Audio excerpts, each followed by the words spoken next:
చిన్న గ్లాసే కదా, ఈ చిన్న గ్లాసులో వాళ్ళు చెప్పిన మనం చేసాం అనుకో, వాళ్ళు తీసుకునేది గిత్త అయినా వాళ్ళకి ఏం కాదేమో, కానీ మనకేమవుతుంది, మన లోపలికి పోయి మన బాడీ పార్ట్స్ అంతా నాశనం చేస్తుంది. అది కావడం వల్ల ఏమవుతుంది, రేపన్నాడు మనకి ఫోటోకి దండేసి దండం పెడతాం. అవునా? మనం మంచిగా ఆరోగ్యంగా ఉండాలి కదా, మనము మన దేశాన్ని ప్రేమిస్తున్నాం. మన దేశం ఎలా ఉండాలి, అందరికీ ఆదర్శంగా ఉండాలి. అలాంటప్పుడు మనం ఎలా ఉండాలి, ఇప్పుడు మంచిగా మీరు నీట్గా యూనిఫామ్ వేసుకొని వచ్చారు, ఎందుకు? చదువుకోవడానికి వచ్చారు. నీట్గా ఉంటే అబ్బాయి మంచి నీట్గా ఉండు, మంచి అబ్బాయి రా అంటారు. అదే మొత్తం దుమ్ము ఉంటే ఎవరన్నా మీ పక్కన కూర్చుంటారా? ఇప్పుడు అతను తాగి రోడ్ల మీద కింద మీద పడతాడు, పడ్డప్పుడు దుమ్ము ధూళి అంటుతుంది. బయట దేశం నుంచి రోకలు వచ్చి చూసినప్పుడు ఏమనిపిస్తుంది, ఇండియన్స్ అందరు రోడ్ల మీద పడుతారు, తాగి నాశనం చేసుకుని అంటారు. అవునా? వాని పేరు నాకు తెలియదు, ఇతను ఎవరో నాకు తెలియదు, ఇతను రోడ్డు మీద పడలేదు అనుకో, నేనేమంటా ఇండియన్స్, బ్లడ్ ఇండియన్స్ అంటాడు. అవునా? మనం చేసే తప్పుకి మన దేశాన్ని అనిపిస్తాం, అది కరెక్టా? తప్పు కదా. కాబట్టి మన దేశాన్ని మనం ఏం చేయాలి, అందరికి ఆదర్శంగా ఉంచాలి. అందరికి ఆదర్శంగా ఉంచాలంటే ఈ మత్తు పదార్థాలకి దూరంగా ఉండాలి. మత్తు పదార్థాలకు దూరంగా ఉందామా? మన తల్లిదండ్రులు అంటే మనకి ఇష్టమే కదా. ఇప్పుడు మీ డాడీ కానీ మీ అన్న కానీ సిగరెట్ తాగుతారు, మందు తాగుతారు, వాళ్ళు లోపలికి వెళ్ళిపోయి వాళ్ళ హెల్త్ ఖరాబ్ అయ్యి వాళ్ళు మనకు దూరం అయ్యారు అనుకో, మన పరిస్థితి ఏంటి? మీ డాడీ అంటే మీకు ఇష్టమే కదా, మీ డాడీ మీరు కాపాడుకోవాలి కదా. అలాంటి అప్పుడు డాడీకి చెప్పాలి కదా, తప్పు ఇది మీరు తీసుకునేటట్టయితే నేను నీతో మాట్లాడను, నీవు రేపనాడు నీ హెల్త్ ఖరాబ్ అయితే మేమే బాధపడాలి. మళ్ళీ మీ డాడీ లేడనుకో, మీకు స్కూల్ కోరు పంపిస్తారు, బుక్స్ ఓరు కొనిస్తారు, చాక్లెట్స్ ఓరు కొనిస్తారు. మనం చూసుకునేటానికి ఉండాలి కదా. కాబట్టి మనం ఏం చేయాలి, ఖచ్చితంగా వాళ్ళని బంద్ చేయమని చెప్పాలి. చెప్తారా? వినిపిస్తలేదు?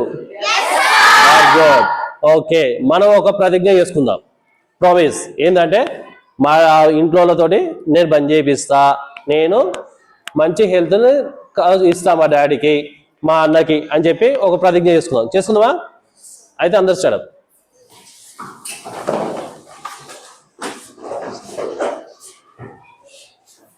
ఓకే, స్టార్ట్ చేద్దామా?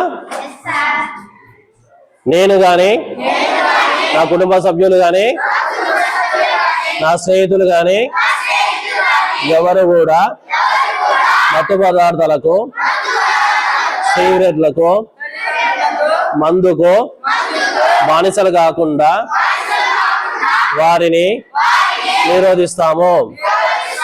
ఎవరైనా తీసుకున్నట్టు నా దృష్టికి వస్తే వారు మానడానికి కావలసిన ఆలోచన పద్ధతులు అన్ని వారికి తెలియజేసి వారిని మంచి మార్గంలో నడిపించడానికి కావలసిన అన్ని సదుపాయాలను వారికి తెలియజేస్తానని ఆ దేవుని పైన, మా తల్లిదండ్రుల పైన, నా దేశం పైన ప్రమాణం చేసి చెప్తున్నాను.